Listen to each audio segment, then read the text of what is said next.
கர்த்தருடைய பரிசுத்த நாமத்துக்கு ஸ்தோத்திரம். கர்த்தர் நல்லவர். மல்கியா 3 அதிகாரம் 4 இயேசுவின் நாமம் மட்டுமே மகிமைப்படுவதாக. அப்பொழுது பூர்வ நாட்களிலும் முந்தின வருஷங்களிலும்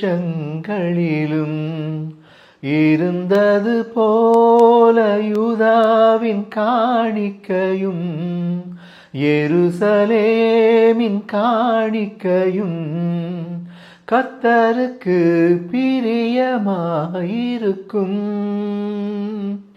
அப்பொழுது பூர்வ நாட்களிலும் முந்தின வருஷங்களிலும் இருந்தது போல யூதாவின் காணிக்கையும் எருசலேமின் காணிக்கையும் கர்த்தருக்கு பிரியமாயிருக்கும். கர்த்தர் நல்லவர்.